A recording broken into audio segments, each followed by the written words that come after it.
Good grief. Why do they never go in for me? Hi everybody, I'm back again, and I'm going to do a video I've been meaning to do for a long time. I'm going to talk about shoegaze. Yes, often much maligned, especially by the music press, sort of around after grunge and Britpop hit. But I'll go into that in a bit, I guess. But I'm probably not going to do a history of shoegaze. What I'm going to do is just talk about some records and what I thought about some of the bands, really.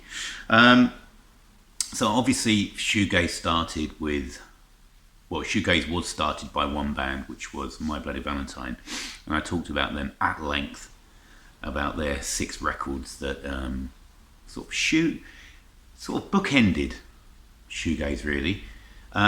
Isn't anything, well, I suppose You Made Me Realise EP could be argued that it started it, and then basically it was done virtually when Loveless was released in November 91, I think it was released. I think that's right. Yeah, basically, as a genre, the music press just sort of abandoned it almost. But there were some good records that came out of it. I mean, really, it lasted 18 months, probably. It's definitely one of those things that it was a music press hype generator, I think. A lot of hype generated by the music press. And then when it didn't really take off wholesale, other things overtook it, really. Especially grunge, to be honest. So the first band that were actually referred to as shoegaze were the band Moose. Now, Moose were, well, fairly run-of-the-mill indie band, to be honest, but with shoegazery overtones. Well, what came to be known as shoegaze. Now, they were part of the scene that got termed the scene that celebrates itself. Basically, there was a group of bands in North London who often shared gig bills and shared members. Stereolab was one of the bands.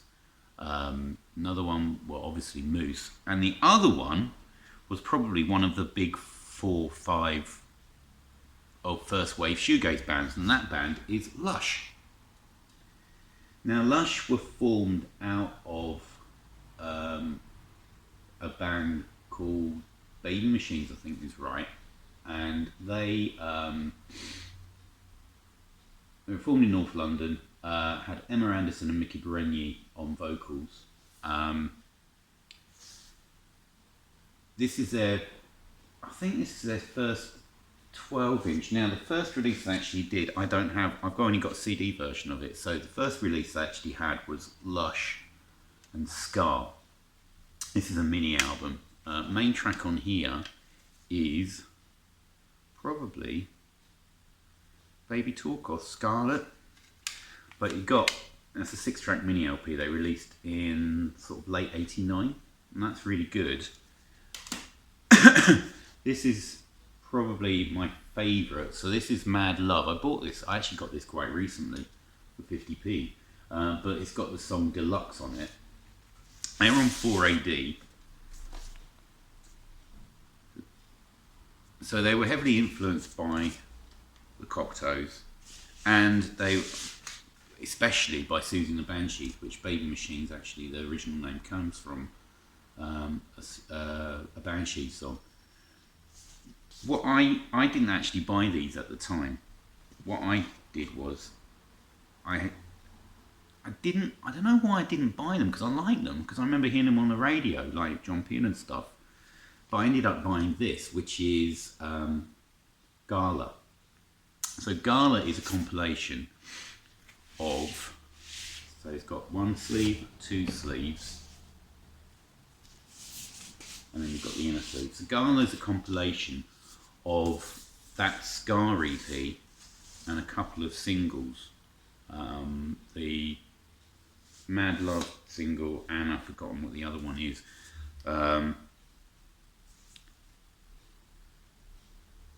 Sweetness and Light. Yeah, Mad Love was the first, because it's a Sweetness and Light single, the Mad Love single, Scar Mini LP and a couple of other tracks, one of them produced by Robin Guthrie from Cocktoes. And this is how I first got into Lush. I absolutely love this, especially Deluxe, which is brilliant, Sweetness and Light. They didn't really have a typical shoegazy sound. They were much more... they kind of used those more indie. They had more typical indie touches, so lots of jangly guitars, which is probably where they came from, you know, from their background with Moose and Stereolab and that North London scene that they were part of. That Melody Maker actually dubbed the scene that celebrates itself. That kind of scene was also... lots of bands got kind of drawn into it in the end. It seemed to be a sort of a Camden-centric kind of scene. And a lot of bands got drawn into it. And I think one of the bands that did, probably my favourite of the shoegaze bands, I mean I love Lush, I do love Lush, but probably my favourite are this lot. So this is Ride's debut single. This is the Ride EP with the track Chelsea Girl on it. It seems to me that certain genres just use certain kinds of formats, and for me, the shoegaze flourished on the 12-inch single. Yeah, the albums, I don't know, there was something about the albums. I'll talk about those when I get onto the Verve album, not the Verve. Right, our first day album. But so this is Chelsea Girl. It's got Drive Blind on it. Just quite nice. That's quite nice. Custom sleeve, typical Creation on there. On Creation Records, whereas Lush were on 4AD.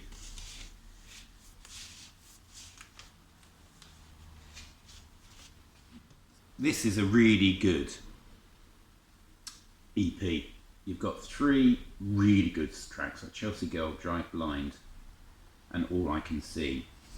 It seemed to me that sometimes Ride were trying to copy My Bloody Valentine too much, and whereas My Bloody Valentine seemed to kind of glide,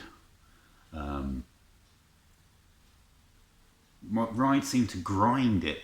Certainly, it just seemed leaden and lumpen at times. But when they really hit their stride, they were soaring.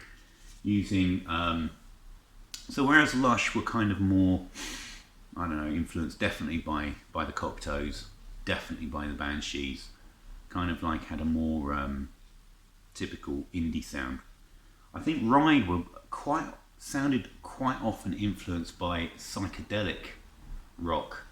They use a lot of backwards guitars in their stuff, or backwards sounding guitars. There's a lot of, it's almost like a wall of sound. Great big haze of a monstrous haze of guitar overriding everything, with the bass cutting through underneath it all, with this sort of ethereal, almost androgynous vocals layered somewhere in there as well, not always distinguishable, to be honest. I think the next release by Ride contained my favourite moment from them. So this is the Play EP, really springtime cover, and this has got Like a Daydream on it, which for me it's their ultimate moment. I think it's the best song they ever released. I mean, things like Further Sense and Perfect Time are good. Silver is another one of their grinding out tunes. It's like, just, I don't know, it just doesn't work for me. But Like a Daydream is like, what? Now, this is one of my favourite reviews ever, and I've mentioned this before, but it's bands often sound like the review went, bands often sound like the transport of their times, like the Birds sounded like a B-52 bomber soaring through the stratosphere, whereas Ride sound like a Northern Line tube train thundering through to Camden, which I think is probably fairly true. But this, Like a Daydream, is just what is a magnificent tune. It sounds like the Birds fronting My Ballet to Valentine riding a tube train. I mean, yeah, alright, fair enough. I can't remember what the label is on this one. got this time? Oh, we got lips again. So there we go, there's the lips. Yeah, really, really good stuff. Now, the next one, I think I've got this right. No, I don't think, I can't remember which came, hang on. No, next one. So after that came this one, which was the Fall EP. And on here you got Dreams Burn Down, which is where they managed to finally achieve one of their sort of grinding records that actually works. Dreams Burn Down actually works. You've got Taste, which is a gorgeous pop song, full of buzzsaw guitars, Here and Now, and then the track Nowhere. So this is another Ace EP. Then came the debut album, which was called Nowhere, which didn't have Nowhere on it, funnily enough. It's a good album, but at the time it kind of, I don't know whether, I think it's a problem I had with Shoegaze. On a 12-inch single, it's fine. I absolutely adore it. You've got time to, there's enough difference between the songs, but there's awful lot of similarity between the songs. When you've got an album of it, I don't know why, but they seem to just merge together a little too much. Not saying it's a bad record, because it isn't. It opens with Seagull, which is based around the bass riff from the Beatles' Rain, really. And I think Rain, the song Rain, is a bit of a shoegaze touchstone because, well, as you'll see later, love Polar Bear, Dreams Burn Down off the Fall EP, Decay's good, Kaleidoscope's really good, but it's a good album. It's a good album, but I prefer my shoegaze in 12-inch format, I have to admit, which is where we come on to Today Forever. Senon is absolutely lovely. Today's a good track. So this is another Ace 12-inch. I don't know what the label is on this one. Probably, no, we've got fishes on that one. So there we go. Now at this point, Ride then started recording their second album. And it was, although there's still a shoegazy sound to it, it's obvious they were trying other things, because next they came out with Leave Them All Behind. This was an absolutely massive indie single. This got in the top 10. This was huge for an indie single at that point. Getting the top 10 was unheard of. So this is basically a rewrite of The Who's Won't Get Fooled Again, but with in a shoegaze version of it. It is an absolutely mind-bogglingly good tune. So there we go. That's quite interesting. There we go. That's the inner sleeve. That's the label. Chrome Waves, and Grasshopper on there, which is a good tune in itself. And then I sort of think, although I do have the album, I've never really got into it that much. I've only got it on CD. I never bought it on vinyl. Really, the whole thing is to me dwarfed by the Leave Them All Behind, and the other single, which is Twisterella, which is such a gorgeous, summery indie tune. There is hardly any shoegaze on that at all. It's much lighter in its tone and approach, that one.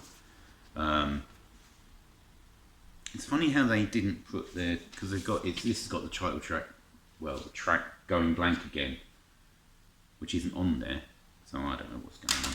But anyway, so you've got Ride, so that's Ride. After that, they kind of got into, you had the shoegaze backlash, and they kind of went into a sort of 60s direction. Covered the Creation, and eventually sort of sputtered to an end, really.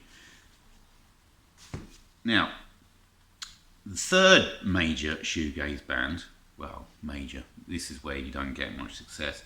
So the next one I'm going to talk about is a band called Chapterhouse. Now, all these bands came from the the southeast of England. So Ride came from Oxford, Chapterhouse came from Reading.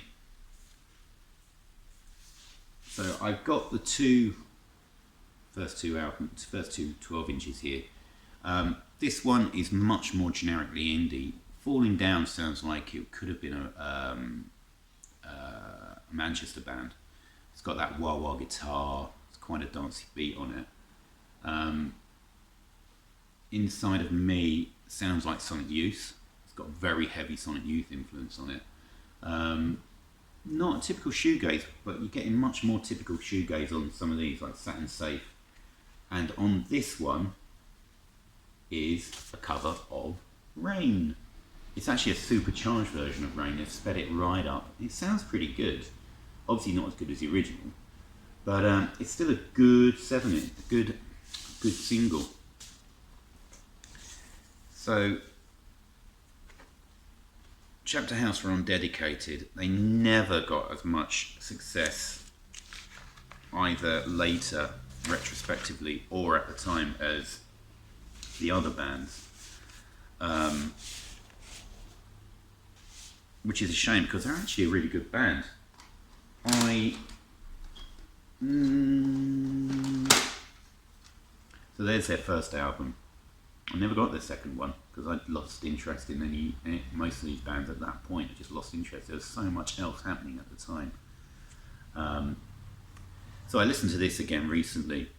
This is a much more generically sounding shoegaze album. Apart from things like Falling Down, things like Pearl, Breather, Auto Sleeper, much more sort of, that got that wall of sound that Ride had, and that became quite a,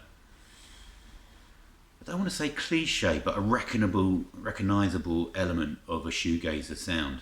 They use it much more on this, whereas on here, I think they're still searching, on these two, they're still searching for their sound to a certain extent. So that's Chapterhouse. Now, just towards the end of when I was interested in these bands, came the fourth of the major shoegaze bands. Major four. There's one that's I'll talk about them in a minute. So we've got Slowdive. Now Slowdive, this was released I think in 1990. So this is their first EP, Slowdive, with the song Slowdive, and then you've got two versions of Avalyn on it. This cover just about sums it up. It's ethereal, droney, very atmospheric, much less, just as much a wall of sound, but in a much more non-direct way, kind of smothering, but no, enveloping, that's the word. It's kind of a more enveloping sound rather than like some of the other bands, like Ride at times could be almost smothering in there with their guitars. Same could be true for Chapterhouse to a certain extent. Slowdive were kind of late arrivals. I think they were only formed in 89. So they formed about a year before this came out. Also on Creation.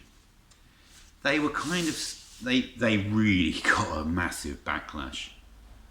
So their debut album came out, I think, just before Loveless came out. And it got an almighty backlash from the music press. I mean, at this point, by 1991, I'd really moved on to other things, and I'll talk about those in another video, well, towards the end of this one. And I never really probably gave them much justice at the time. I mean, this is a good record. It is a good record. But I just never got into them. So this is the only Slowdive I ever owned, even on CD or anything. And it's a lovely record, and I don't know why I never got into them any further. I mean, I've listened to them since, but I still haven't bought them. I mean, I way preferred Ride at the time, and My Blended Valentine above everybody else, to be honest. They were from, I think these were from Reading as well. Anyway, it's all that Thames Valley. I think that was another label that got applied to them, Thames Valley bands, seen as middle class, privileged bands who basically had money to rely on so they could form bands and learn instruments and stuff, which is, I don't think that's particularly fair, to be honest. The last band that got lumped in with shoegaze at the time were a band called Swerve Driver. Now, Swerve Driver were from Oxford? Well, another Thames Valley band. So this is their second single, Rave Down. Their first single was Son of Mustang Ford, and they're also on Creation. Now, Creation seemed to be sort of the home of shoegaze at the time. They also had the Telescopes, who were sort of tied in with shoegaze. Sort of, they had that. They had more of a Spaceman 3 sound, to be honest, but they've got tied in with shoegaze. So this is the Rave Down EP. This is really good.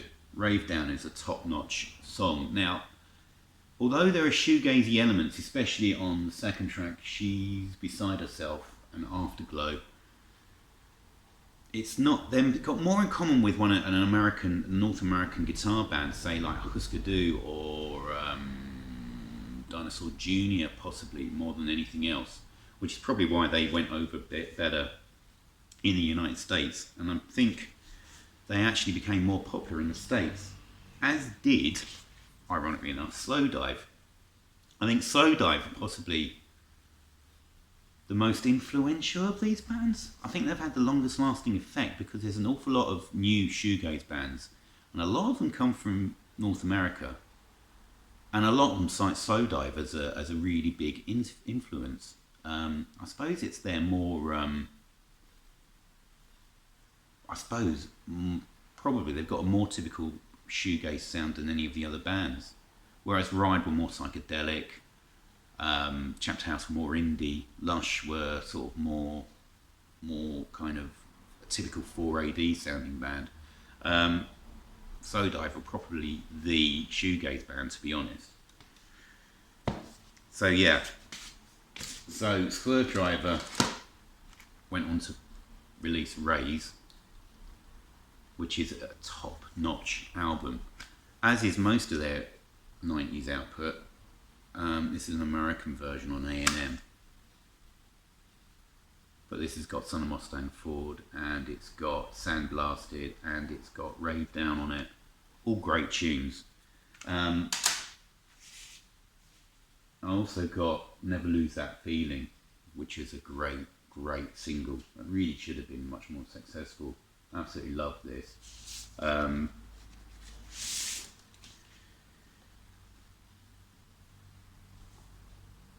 So there's that. And they went on, as I said, to have much more success in America. I think they were pretty popular live over there. Because they had more of an American sound. Whereas you could definitely say that Ride, Slowdive, Lush, they were definitely sounding British. This lot, yeah, they kind of had that widescreen appeal that a lot of American sort of indie has. Good to listen in the car, actually. I think really good to listen in the car. So there we go. So that's Swerve Driver. I guess like a lot of music, there was a certain genre that just struck through in 1991. To be honest, I'd been all through 1990. I'd been listening to early grunge, so it was always like do I buy some grunge records? Do I buy some shoegaze records? Now I ended up buying a load of both, which is as I usually did. But my heart was coming towards grunge more and more. I just loved that kind of Beatles, Black Sabbath, Stooges riffage mix up, rather than the ethereal stuff that was coming off. I mean, it was good, but it just, I don't know, grunge just like wiped the slate clean. It was just an incredible time, really. ended up just wiping everything away. So not only hair metal and various other genres in rock, but it wiped the slate clean in indie as well. And then you had Britpop, and that just put the final nail in the coffin of shoegaze. I think 92. So in 92, Lush finally got around to releasing their first proper album, which was Spooky. And Slowdive continued releasing albums up to 95. Ride still released albums up to about 96. I think their final album came out when Andy Bell jumped ship and joined Oasis. It was, it's kind of a slow fizzle out, but most of them stopped. They would stop recording like what would recognisably be termed shoegaze. Most of them, and kind of fizzled out. Lush turned into a Britpop band, so it was all kind of like a real slow fade out, to be honest, which is kind of a shame because for about a year there was some really good records coming out of shoegaze, and then the North Americans got hold of it and took the baton up, and then you got another load of bands, but I don't have any of those, so that's beyond my... If you want to know about that, you're going to have to look it up on YouTube somewhere. So anyway, so they're my recollections and impressions of shoegaze. I enjoyed looking at a few records with me, and listen to me blather and waffle for the last half hour odd. So cheers everyone, thank you for listening, and see you later. Bye!